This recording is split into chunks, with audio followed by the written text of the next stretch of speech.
Hello and welcome to my channel. This is Lisa with Lisa's Faith and Budget Planning channel. I'm excited to be here today because I am doing a review of Healthy Me, Healthy Us by Les and Leslie Perot. I'm going to look down quite frequently just because I have my iPad here with the book.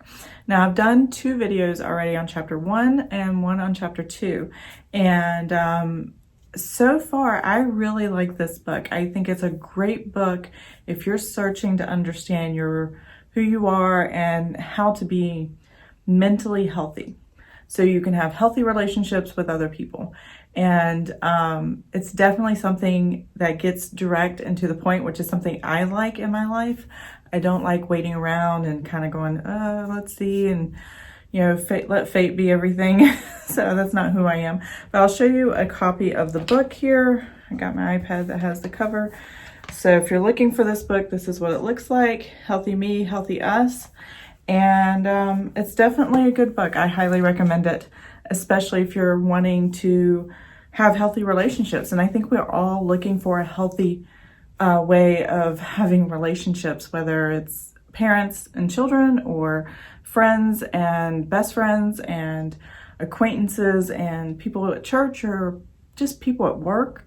Having healthy relationships is definitely something I think we all should strive for and have a goal. I have a new chair, so I swivel a little bit. I'll try not to do that in the video, but when I get fidgety, that's what I do. So let's see, I'm going to go back to chapter 3, and chapter 3 in this book, well, before I do chapter 3, let me look at the names of the titles and just kind of do a review of the first two. So the first two chapters, chapter 1 is turning into your self-talk, recognizing your self-talk, being aware of when you have self-talk, and exploring, okay, now that you know you have this self-talk, whether positive or negative, how does that help or hinder your daily life and your daily relationships? So self-talk is very important to address. I have recognized I have minimized some of my self-talk because of reading this and making myself aware of how I would naturally react to a situation or a conversation or something like that. I don't go walking away having questions, whether negative or positive, or having this intense need to self-talk. And then chapter 2 was moving past your past, because as everyone knows, your past affects who you are. It's part of who you are. It's part of how you move forward in life, and how you learn going forward in life. Not that your past is dictates how your future will be, but it's a reflective of I'm going to be that way, or I don't want to be anything like that, depending on how you grew up, or somewhere in the middle where you take what you've learned and what you know from your past and kind of make it your own. Let's go back to chapter 3 and take a look at uncovering your blind spots, which was very eye-opening and encouraging to me to read, because it's kind of how I think. When crises and stuff like that start happening in my life, and difficulties in relationship happen in my life, I always want to know why, whether it's my side or the other person's side, and I rack my brain, and now I go into prayer about it, but before it was like me on my own. If you don't know my history, I've been a Christian since I was about 11 or 12 years old.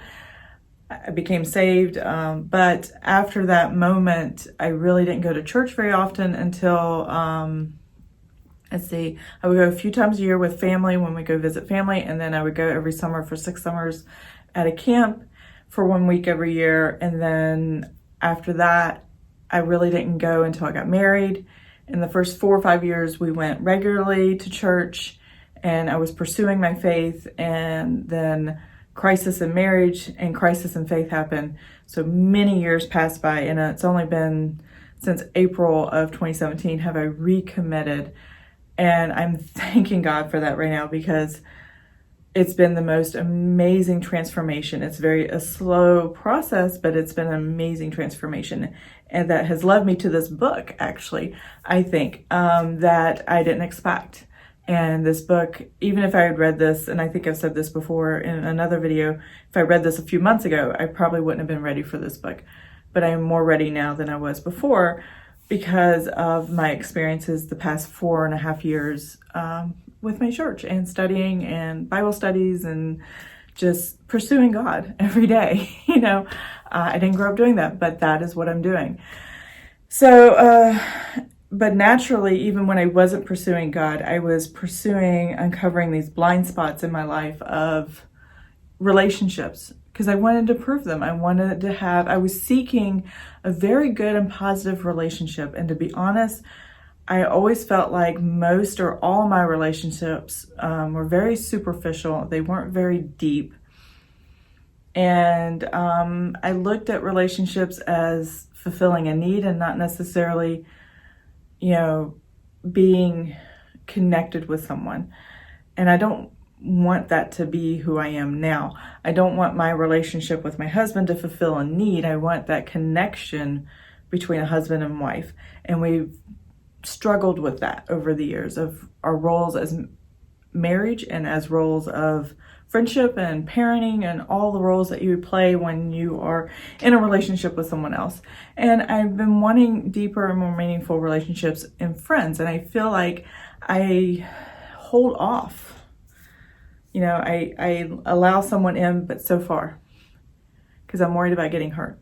And I think exploring these blind spots in the context of those kind of relationships, my marriage and my friendships, I'm going to discover more about why I do that, why I hold some people off in certain relationships and bring some other people close.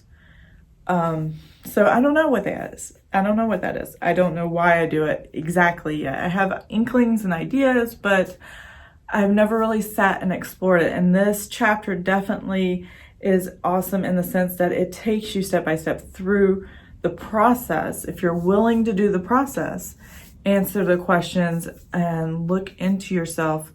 What are the blind spots? Why do you have the blind spots? And helps you just articulate those things. So as you become more aware of them as they happen, you can recognize them easier and you can have the thought process of, how is this going to be more healthy in the relationship? How can I be more healthy in the relationship? How can I build upon what I've learned here in this chapter? I'm trying not to give too much information about the chapter because I want people to buy the book and I want people that feel like they want or need to buy the book. I'm not saying everybody should buy the book. I'm not sponsored. This is not a paid anything. I don't get paid for anything. This is just me being on YouTube talking about this. But I think it's important. I think it's a great conversation to have. I think it's just important. I've run out of words. So I'm going to go back to my iPad and I'm going to move forward in looking at some of the things I highlighted and talk about those things and have a little conversation on specifics of the chapter on chapter 3. So chapter 3, examining yourself, examining your life, examining how you see yourself is very important.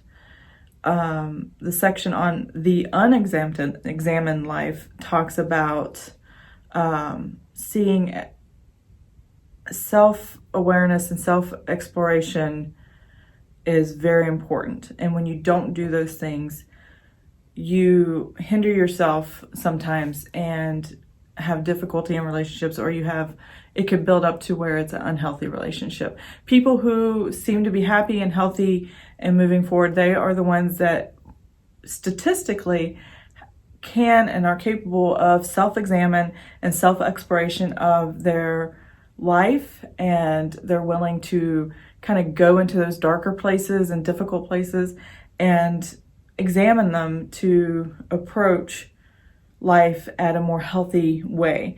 They're not as afraid to, they still don't like being hurt. They still don't like going through the difficulty, but they're still willing to go, okay, there's a reason, there's a why. Let's look into that and kind of work that out with God in a certain way. Those that aren't of faith, they just kind of work it out. Anybody can do this.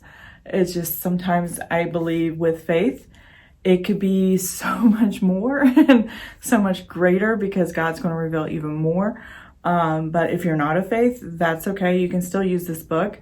It is faith-based. It's grounded in Christianity, but it's not overly discussed in that sense. There's not a lot of scripture. There's not a lot in your face kind of thing, but it is grounded into that, and that your faith, whatever your faith is, helps direct that. So one quote from the book that I've highlighted that I really liked was, "Every generation of individuals must learn to examine their lives, to make their unconscious more conscious." I thought that was intriguing, to make your unconscious more conscious. And I like that, because if we leave our unconscious alone and aren't willing to look and see what's there, we can't bring it forward to our conscious. It could wreak havoc in our lives. It can confuse us. It can trick us. There's something there, and we want to face whatever that is. So to make our unconscious more conscious, and to diminish their blind spots, to become unswervingly authentic. I love that, unswervingly authentic. Not brutally authentic, not just, tell everybody what you think and just be brutally honest, but to be authentic about yourself, be vulnerable, be communicative, all of those things. And then why? Why would you want to make your unconscious more conscious and diminish your blind spots? Because we have a way of missing what's right in front of our noses. I mean, have you ever been in that situation where it's blatantly obvious to everyone else, but you're so set against it or so willing not to see it that it's right in front of your nose, but you're just not willing to see it? I think I've had a few of those. I can't really think of an example right now, but that would be very embarrassing, I think, once you realize it, and very uncomfortable to approach. I think it's important that we do explore this unconscious and make it more conscious and diminish the blind spots, because we can avoid something like that with it's right in front of your nose. And that's important to me too. One thing I do not like is being embarrassed and pointed out. I don't like being called on to speak in a class, but I can sit here and speak on YouTube. I haven't figured that one out. I think because nobody's really communicating back, and I'm kind of talking to a camera, and then every once in a while I'll get comments or stuff like that. But I'm not getting a lot back yet. So that's okay. I still enjoy doing this. I think it's important. I think what the statement is saying is very true. And I don't want to miss out what's right in front of my face. I don't want to be oblivious to who I am and what I'm doing and how it's affecting the people around me. I find that very important to do and take care of. So I want to examine those areas in my life. It says in here, it's got 3 common blind spots. We have our dark side. So the second one here is being blind to your limits. The last one, number 3, we're blind to our egoism. We all have some level of ego. Sometimes it's healthy, sometimes it's not. So the issue with blind spots in our lives, and this is another quote from the book that I see, and that I agree with it, with what the book says, is you pay a price for too many blind spots. It is a distortion of reality. You trade the truth for false sense of security. And boy, that just explains so much of my life, where I was willing to go blind because something was that uncomfortable and that difficult, or you're in a one-sided relationship and you're trying to move forward and they're not, and they're stuck, and you're forcing things to happen. I definitely paid the price, and others have paid the price for my blind spots and my distortion of reality and expectations. The truth for a false sense of security, and that's all I was really looking for. And I didn't even know I was looking for a false sense of security. And it's not that I wanted a false sense, it's just, I just wanted to feel safe and secure again. And for most of my life, I haven't really felt that way.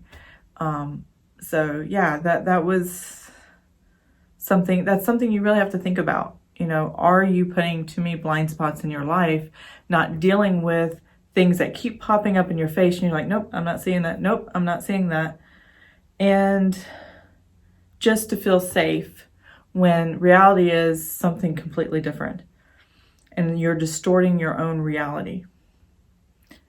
So that's one place I don't want to live. I don't want to live in a distorted reality. I want to live in a reality that's real, and that's through, you know, a filter with God and allowing Him to show me and reveal to me.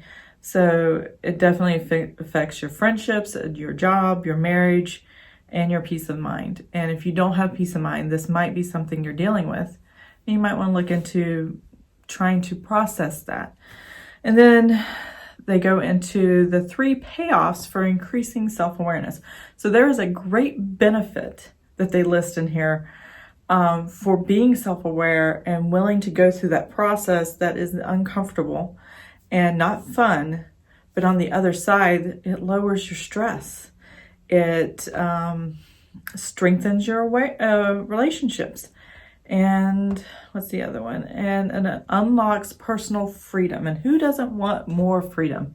I mean, seriously. Unlocking more personal freedom. That's definitely very important, I think, in most people's lives. So I highly recommend reading this and having you take a look at this, because if you're looking for something like this that can help guide you through this, it does have challenges in here, and in order to become more aware and to find that freedom and lower that stress and all those good things, all those benefits, you have to put the work into it. There's no magic formula. There's no easy, here's a pill or here's an activity and you're all cured. It's a process. And I think God designed it that way and designed it to be a long process because He knows us better than we know ourselves. And He does that on purpose. So yeah, I'm swiveling again. I'm sorry. I feel like a child sitting in here. This is a brand new chair. My other chair didn't move, so I'm just having too much fun. I am not excited to find out what my blind spots are compared to what, by doing the exercise in the book, but I am kind of excited to get past once I process those blind spots and keep my eyes open for new blind spots in my life as I go forward in the future. I think it's definitely going to keep me healthy mentally and keep me moving forward and more open in my relationships with my family, my friends, my husband, you know, all that. So that's what I'm excited about. I'm willing to do the work in order to have healthy relationships, and that's what's important. So I hope you enjoyed this video. If you did enjoy this video, please give it a thumbs up. And if you want to see more of my videos, please subscribe to my channel, and I will see you guys next time. Have an amazing and blessed day. Bye.